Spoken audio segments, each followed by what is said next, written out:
Merci de me recevoir chez vous. Ce matin, peu importe les temps, les événements que nous traversons, notre Dieu est fidèle. C'est pourquoi nous allons parler d'un sujet aussi important, qui a pour thème la réflexion, une solution. Dans Ecclésiaste chapitre 7, au verset 14, la Bible dit, ce qui suit, au jour du bonheur, sois heureux, et au jour du malheur, réfléchis. Dieu a fait l'un comme l'autre, afin que l'on ne découvre en rien ce qui sera après lui. Comprenons que toute situation ou tout événement que nous pouvons rencontrer dans la vie doit nous amener à une réflexion. Pourquoi? Parce que rien ne vient au hasard. La Bible dit, toute chose concourt au bien de ceux qui aiment Dieu et qui sont appelés selon ses desseins. C'est pourquoi notre réflexion doit nous pousser à une prise de conscience qui appelle la créativité, l'ingéniosité, la révolution, une innovation par rapport aux événements que nous sommes en train de vivre. Et Dieu souhaite que nous soyons résilients. Peu importe les événements que nous traversons. Pendant que l'adversaire, pendant que le diable et tous ceux qui sont autour de lui souhaitent notre chute, souhaitent que nous soyons KO, tapis, qu'on ne réponde plus, qu'on ne parle plus. Au contraire, Dieu souhaite que nous soyons regaillardis, assez forts, repartir en trompe, très vite, et les étonner complètement, dire, et pourtant celle-ci était déjà atteinte, elle était atteinte, mais comment est-ce qu'elle a pu faire? C'est ce que Dieu veut que nous soyons, donc soyons résilients. Mesdames et messieurs, acceptons ce que je dis, la puissance et la force d'une personne se mesure par sa capacité à réfléchir sur ce qui est bien pour lui, mais aussi pour les autres, selon qu'il est dit dans Proverbes, chapitre 16, au verset 20, que celui qui réfléchit sur les choses trouve le bonheur.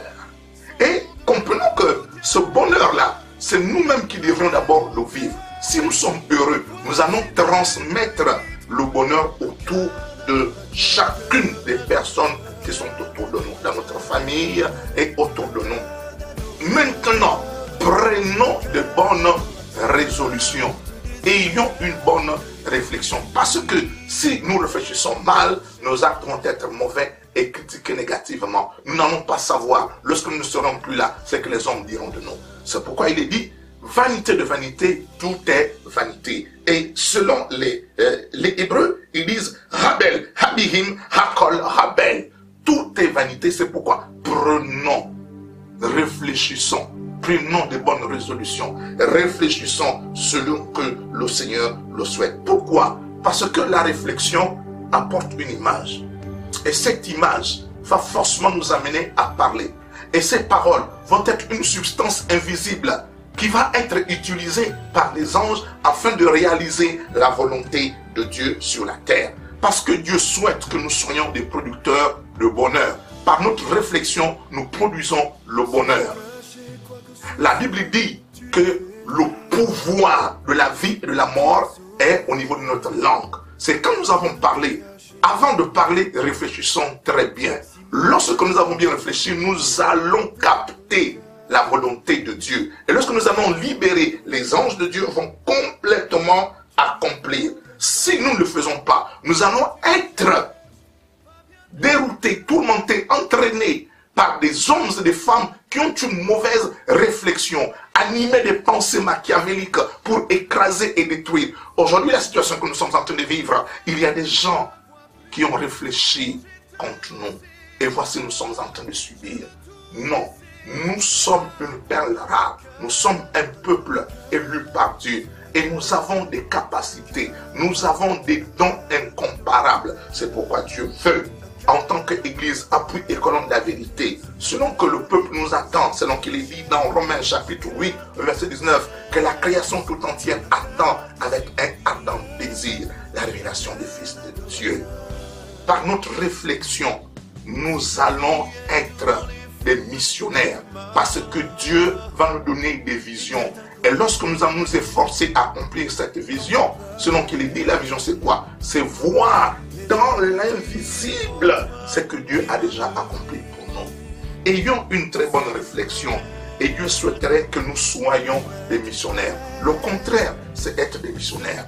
Nous ne sommes pas le fruit du hasard. Notre existence est le fruit de la volonté de Dieu. Et Dieu nous a donné une mission. C'est laquelle? C'est de pouvoir cultiver et garder. Mais qu'est-ce que nous avons à cultiver? Il savait que des situations difficiles devraient arriver.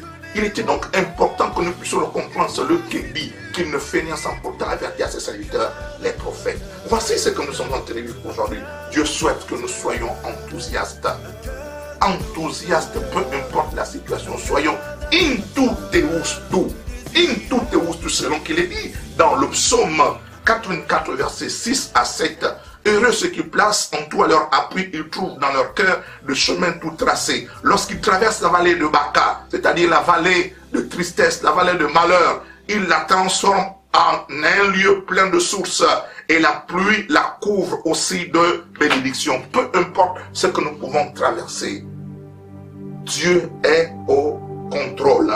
C'est pourquoi, avec la vision de Dieu, soyons capables de la comprendre et de la transmettre dans les temps et dans l'espace.